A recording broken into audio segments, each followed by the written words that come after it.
ಅದನ್ನ ಬೆಂಕಿ ಆರಿಸ್ಬೇಕು ಅಂತ ಯೋಚನೆ ಮಾಡೋದಿಲ್ಲ.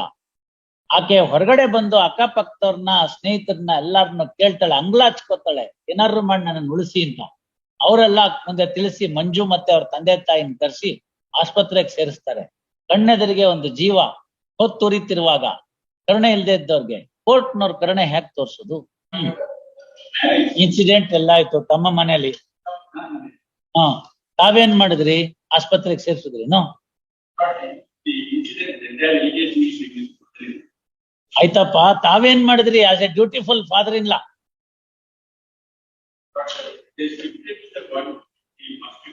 ನೋ, ನೋಡಿ, ಅವ್ರು ಮಾಡ್ಲಿಲ್ಲ, ಹೊಡೆದು ಗಲಾಟೆ ಮಾಡಿದರು. ಈ ರೀತಿ ಮಾಡಬೇಡಿ ಅಂತ ಹೇಳಿದರು. ಸೀಮೆಎಣ್ಣೆ ಎರಚಿ ಪ್ರೇಮಳನ್ನು ಅಲ್ಲೇ ಉರಿಯುತ್ತಿದ್ದ ಗ್ಯಾಸ್ ಸ್ಟವ್ ಮೇಲೆ ತಳ್ಳಿದರು. ನೋಡಿ ತಳ್ಳಿದರು. ಸ್ವಲ್ಪ ಸುಮ್ಮನೆ ಇದ್ರೆ ಅವ್ರು ಓದ್ತಾರೆ. ನಿಮ್ ಸಂದರ್ಭ ಬಂದಾಗ ಕೇಳ್ತೀನಿ, ಅವಾಗ ಹೇಳೋಣ. ಅವಳ ಅತ್ತೆ, ಮಾವ, ಭಾವರವರು ಮನೆಗೆ ಬೀಗ ಹಾಕೊಂಡು ಎಲ್ಲಿ ಹೋಗಿದ್ದು, ವಾಪಸ್ ಮನೆ ಬರುವಾಗ ಮನೆ ಬಳಿಯ ಕಾದುಕೊಳ್ತಿದ್ದು. ಬೀಗ ತೆಗೆದಾಗ ಮನೆಗೆ ಒಳ ಹೋದ ಪ್ರೇಮಳನ್ನು, ನೀನು ಯಾಕೆ ಮನೆಗೆ ಬಂದೆ? ನಿನ್ನ ಗಂಡನ ಜೊತೆಗೆ ನಿನ್ನ ಮಗಳನ್ನು ಕರೆದುಕೊಂಡು ಹೋಗು ಚೆನ್ನಾಗಿ ಬೈದಿದ್ದು. ಪ್ರೇಮಳು ಅಡಿಗೆ ಮಾಡುವ ಸಮಯದಕ್ಕೆ ಅಡಿಗೆ ಮನೆಗೆ ಹೋದಾಗ ಪ್ರೇಮಳ ಅತ್ತೆ ಮಾವರುಗಳು ಹೊಡೆದು ಗಲಾಟೆ ಮಾಡಿದರು.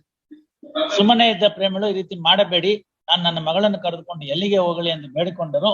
ಅವಳ ಅತ್ತೆ ಜಯಮ್ಮಳು ಅಡಿಗೆ ಮನೆಯಲ್ಲಿದ್ದ ಸೀಮೆಣ್ಣೆ ಎರಚಿ ಪ್ರೇಮಳನ್ನು ಅಲ್ಲೇ ಉರಿಯುತ್ತಿದ್ದ ಗ್ಯಾಸ್ ಸ್ಟವ್ ಮೇಲೆ ನೂಕಿದ್ದು. ಉರಿಯುತ್ತಿದ್ದ ಸ್ಟವ್ ಮೇಲೆ ನೂಕಿದಾಗ ಪ್ರೇಮಳ ಬಟ್ಟೆಗೆ ಬೆಂಕಿ ಹತ್ತಿಕೊಂಡು ಉರಿಯುತ್ತಿದ್ದ ಬೆಂಕಿ ಸಮೇತ ತಡಲಾರದೆ ಮನೆಯಿಂದ ರಸ್ತೆಗೆ ಬಂದು ಗ್ರಾಮಸ್ಥರಿಗೆ, ಅಕ್ಕಪಕ್ಕದ ಮನೆಯವರಿಗೆ, ನನ್ನ ತಮ್ಮನಾದ ಮಂಜುನಾಥನಿಗೆ ಬೆಂಕಿಯನ್ನು ಆರಿಸಿ ಎಂದು ಕೇಳಿಕೊಳ್ಳುತ್ತಿರುವಾಗ, ಎಲ್ಲಿ ನೀವೇನ್ ಸೇರಿಸಿದಿರಿ? ನೀವು ಪಾಪ ಒಳ್ಳೆಯವ್ರು ತಾನೆ, ಒಂದ್ ರಗ್ಗಿಗೆಲ್ಲ ಹಚ್ಬಿಟ್ಟು ಬೆಂಕಿ ಎಲ್ಲ ಆರಿಸಿ ಕರ್ಕೊಂಡು ಹೋಗ್ಬೇಕಾಗಿತ್ತು, ಇಲ್ಲ ಹೇಳ್ಬೇಕಾಗಿತ್ತು. ನಿಮ್ಮ ಹೆಂಡ್ತಿ ತಾನೆ ಜಯಮ್ಮ, ಇಂಥದೆಲ್ಲ ಮಾಡ್ಬೇಡ್ವೆ, ತಪ್ಪದು, ಮನೆಗ್ ಬಂದಿರೋ ಹೆಣ್ಮಗಳು ಗೃಹಲಕ್ಷ್ಮಿ, ಹಿಂಗೆಲ್ಲ ಮಾಡ್ಬಾರ್ದು ಅಂತ ಹೇಳ್ಬೇಕಾಗಿತ್ತು. ನೋನೋ, ಅಲ್ಲಿ ಹಿಸ್ಟ್ರಿ ತೋರಿಸಿ, where is the history of the ಇದು ಗೌರ್ಮೆಂಟ್ ಹಾಸ್ಪಿಟಲ್ದಲ್ಲಿ ಇವ್ರು ಬಂದು ಸೇರಿಸಿದ್ದಾರೆ ಅಂತ. If that were to be so, it would have been entered there. No, ಅಡಿಗೆ ಮಾಡುವಾಗ ಆಕಸ್ಮಿಕವಾಗಿ ಬೆಂಕಿ ತಗಲ್ತು, ನಾವು ಬಂದು ಸೇರಿಸಿದೀವಿ ಅಂತ. Where is it? See, these are all things that we can not come out with further details. ಯಾಕೆ ನಾಳೆ ಬೆಳಗ್ಗೆ ಹೆಚ್ಚು ಕಡಿಮೆ ಆಗ್ಬಿಡುತ್ತೆ.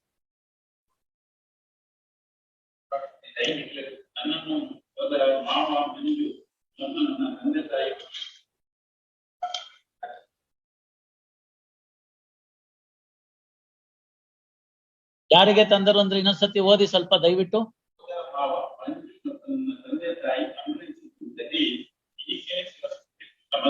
Mr. Latif, no sorry, this is the dying declaration. Yes, ಬರ್ಕೊಳಮ್ಮ. A4 stands on a different footing. A4 sits. ಅವನ ಇರ್ಲಿಲ್ಲ, ಅವನ್ ಇದ್ದಿದ್ರೆ ಅವನ್ಗೂ ಇದೇ ಗತಿ. ನಿಮ್ ಕೇಸಲ್ಲೇ ಇಲ್ವಲ್ಲ ಅವನು, ಅಲ್ಲಿ ಇಲ್ವಲ್ಲ ಅವನ ಜೊತೆ ಹೋಗುವಂತಲೇ ಗಲಾಟೆ ಇದೆ. Please you understand this. ಗಂಡ ಅಲ್ಲಿ ಇರ್ಲೇ ಇರ್ಲಿಲ್ಲ, ಗಲಾಟೆ ಶುರುವಾಗಿದ್ದೆ ಅಲ್ಲಿ. ಗಂಡ ಎಸ್, ಬರ್ಕೊಳ್ಳಿ. What you want? You want an order? You want an order or you want to withdraw? A choice is yours. If I express opinion, it will be difficult. You have argued, I have to express opinion. ಓದಿ ಇನ್ನೊಂದ್ಸತಿ ಓದಿ.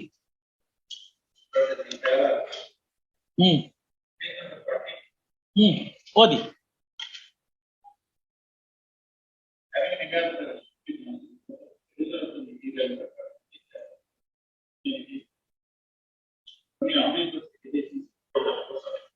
Do you mean to say that I am bound by this coordinate bench? Now I'm saying that cash is like and make a clear people. Mr. Latif ಅವರೇ, ಇಲ್ಲಿ ಕೇಳಿ.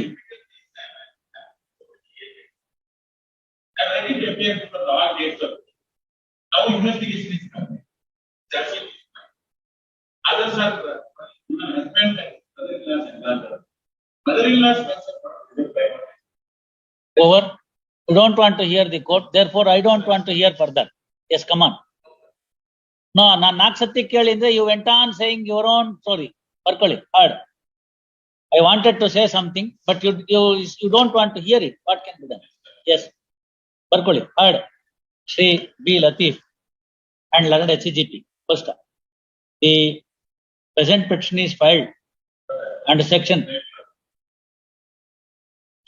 ಮಾಡಿ, ಮೇಮ. Element ಇತ್ತು ಅಂತಂದ್ರೆ ನಿಮಗೆ ಅದನ್ನ ನಾನು ಹೇಳಕ್ ಹೊರಟಿದ್ದೆ, ನೀವು ಕೇಳಕ್ಕೆ ತಯಾರಾಗಿಲ್ಲ. ಏಲ್ಮೆಂಟ್ ಇದ್ರೆ ಮುಂದೆ ಹೆಜ್ಜೆ ಅದನ್ನ ನೋಡ್ಕೊಳ್ಳಿ. The dismissal will come in the way of even granting on the medical grounds. This dismissal will come in the way of medical grounds also. ನಮ್ಮ ಹಾಕೊಳ್ಳಿ, ಏನಾದ್ರು ಸಕ್ಸೆಸಿವ್ ಬೇಲ್ ಪೆಟಿಷನ್ ಇದ್ರೆ ಮುಂದೆ ನೋಡಿ ಅಷ್ಟೇ.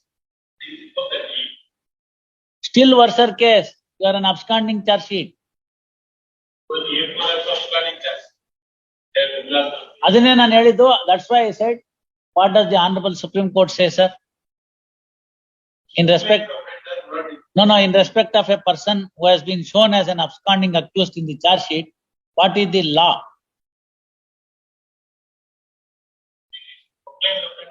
Proclaimed offender ಬೇರೆ, ಅವನಿಗೆ ಕೋರ್ಟಿನ ಎಲ್ಲಾ ಬಾಗಿಲು ಮುಚ್ಚಿದೆ ಅಲ್ವೇ? ಒಬ್ಬ ವ್ಯಕ್ತಿ ನಿಮ್ಮ ಮನೆಯಲ್ಲಿ ಸಾವಾಗಿದೆ, ಮಾರಣಾಂತಿಕವಾಗಿ ನಿಮ್ಮ ಹೆಂಡತಿ ಮನೆಗೆ ಬಂದಂತ ಒಬ್ಬ ಗೃಹಲಕ್ಷ್ಮಿನ ಸೀಮೆಣ್ಣೆ ಸುರಿದು ಗ್ಯಾಸ್ ಸ್ಟವ್ ಮೇಲೆ ತಳ್ತಾರೆ, ಆಕೆ ಚೀರಾಡ್ತಿದ್ದಾಳೆ, ನೀವು ಮನೇಲೇ ಇದೀರಿ, ಅದಕ್ ಮುಂಚೆ ತಾವು ಕೂಡ ಹೊಡೆದಿದ್ದೀರಿ, ನಿಮ್ಗೆ ರಿಯಲೈಸೇಷನ್ ಬರೋದಿಲ್ಲ, ತಾವು ಅದನ್ನ ಬೆಂಕಿ ಆರಿಸ್ಬೇಕು ಅಂತ ಯೋಚನೆ ಮಾಡೋದಿಲ್ಲ. ಆಕೆ ಹೊರಗಡೆ ಬಂದು ಅಕ್ಕಪಕ್ಕದವ್ರನ್ನ, ಸ್ನೇಹಿತರನ್ನ ಎಲ್ಲಾರನ್ನ ಕೇಳ್ತಾಳೆ, ಅಂಗ್ಲಾಚ್ಕೋತಾಳೆ, ಏನಾದ್ರು ಮಾಡಿ ನನ್ನ ಉಳಿಸಿ ಅಂತ. ಅವರೆಲ್ಲ ಮುಂದೆ ತಿಳಿಸಿ ಮಂಜು ಮತ್ತೆ ಅವ್ರ ತಂದೆ ತಾಯಿನ ಕರೆಸಿ ಆಸ್ಪತ್ರೆಗೆ ಸೇರಿಸ್ತಾರೆ. ಕಣ್ಣೆದರಿಗೆ ಒಂದು ಜೀವ ಹೊತ್ತುರಿತಿರುವಾಗ ಕರುಣೆ ಇಲ್ಲದೆ ಇದ್ದವ್ರಿಗೆ ಕೋರ್ಟ್ನವ್ರ ಕರುಣೆ ಹೇಗೆ ತೋರ್ಸೋದು ಅಲ್ವೇ? Bride burning is A menace. Bride burning is A menace. ಅದು ಸರಿಯೋ ತಪ್ಪ ನಮಗ್ ಗೊತ್ತಿಲ್ಲ. ಪ್ರೈಮಾ ಫೇಶಿ ಪ್ರೈಮಾ ಡೈನ್ ಡಿಕ್ಲರೇಷನ್ ಇದೆಯಲ್ಲ sir. See, it's a one thing that if it is only statement of some witnesses, there is a clear dying declaration. You read it, I read it. ಅಲ್ಲಿ columns ಇನ್ನೂ ಇದೆ, ಬೇಕಾದ್ರೆ ಅದನ್ನ ಇನ್ನೂ ಓದ್ತೀನಿ ನಾನು. This court will always come prepared with the facts by going through the records placed before it. ಪಕ್ಕಾ. ಇಲ್ಲಿ ನಿಮ್ಮಿಂದ ಓದಿಸಿ ಸಮಯ ದಂಡ ಮಾಡ್ಕೊಳ್ತಾ ಕೂತ್ಕೊಳಕ್ ಆಗಲ್ಲ. ಯಾಕೆಂತಂದ್ರೆ ಬೇಲ್ ಜೂರಿಸ್ಡಿಕ್ಷನ್ ಹಂಗೆ 70, 80, 100 ಮ್ಯಾಟರ್ ಇದ್ದಾಗ ನಾವು ಪ್ರತಿಯೊಂದನ್ನು ಇಲ್ಲಿ ಬಂದು ಓದ್ತಾ ಕೂತ್ಕೊಳಕ್ ಆಗಲ್ಲ. ತಯಾರಿ ಮಾಡ್ಕೊಂಡು ಬರ್ಬೇಕಾಗತ್ತೆ, ಪೂರ್ವ ತಯಾರಿ. ಆ ಕಾರಣಕ್ಕೋಸ್ಕರನೇ ನಮ್ಗೆ ಫೈಲ್ಸ್ ಕಳ್ಸ್ಕೊಡ್ತಾರೆ. ಸೊ ಇವತ್ತಿನ ಕೆಲಸ ಆದ್ಮೇಲೆ ನಾನು ಸಂಜೆಗೆ ಮನೆಗೆ ಹೋದ್ಮೇಲೆ ಒಂದು ಅರ್ಧ ಗಂಟೆನೋ 1 ಗಂಟೆನೋ ಪ್ರೈವೇಟ್ ಟೈಮ್ ಇಟ್ಕೊಂಡಾದ್ಮೇಲೆ ಈ ಪೇಪರ್ ಓದೋದನ್ನ ಇಟ್ಕೋಬೇಕು. That will be easier for us to handle the matters here. That's the point. So dying declaration is there. There is a clear allegation that not only against Atte, against Mama also, not only in one place, in 3 places consecutively, this gentleman's name is also found. ಏನ್ ಮಾಡ್ಲಿಕ್ಕೆ ಬರುತ್ತೆ?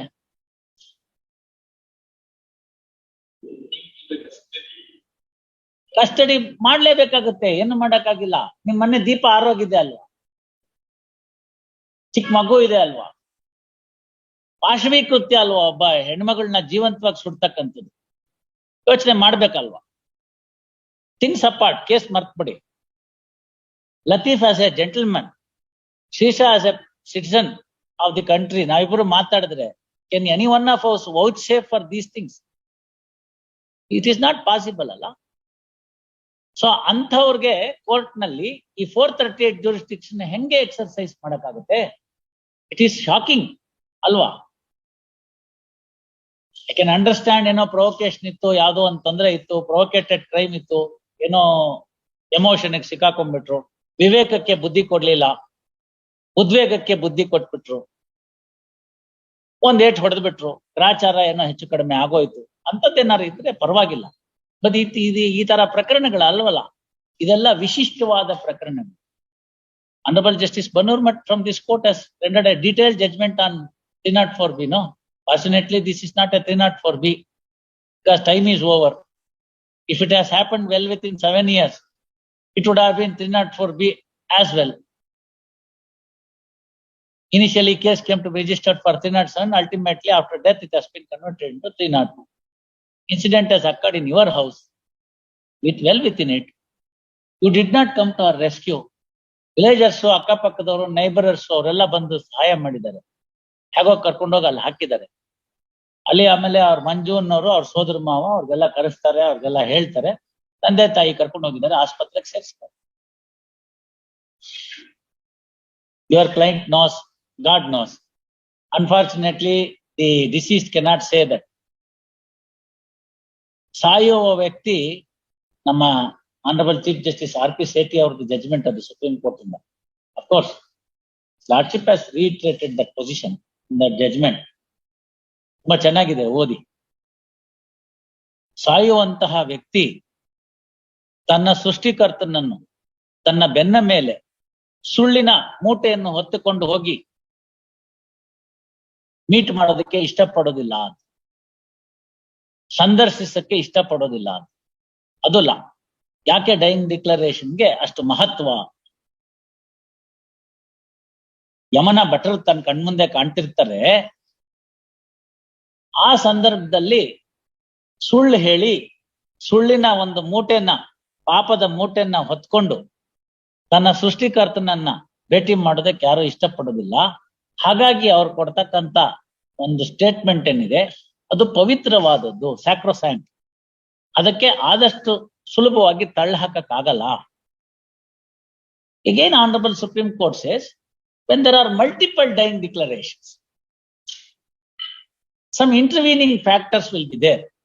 Therefore, in such circumstances, court should be very slow in accepting the dying declaration.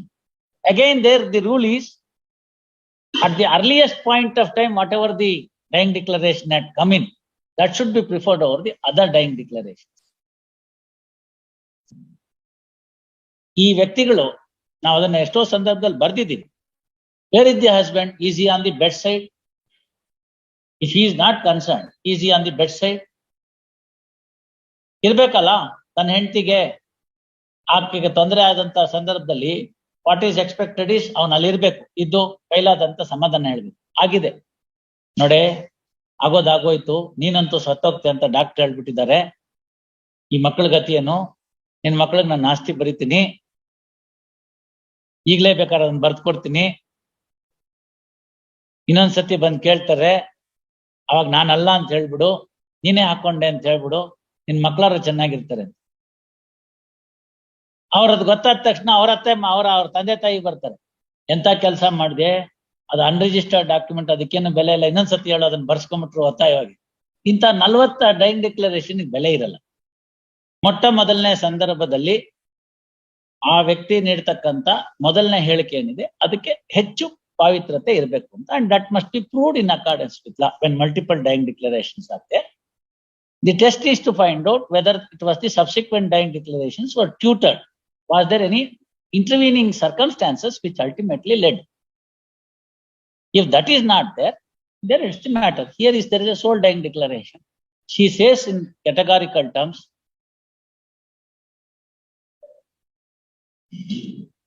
you know, you are a seasoned advocate. It's not as if that you don't know. ನನಗೂ ಅಂತ ಅವಕಾಶ ಎಲ್ಲ recollect ಮಾಡ್ಕೊಳ್ಳಿ. File the memo filed, memo reads as under. In view of the memo, question is dismissed as withdrawn with liberty as prayed for. Surrender ಏನ್ ಬರ್ಕೊಟ್ಟಿರ್ತೀರೋ ಬರ್ಕೊಳ್ಳಿ.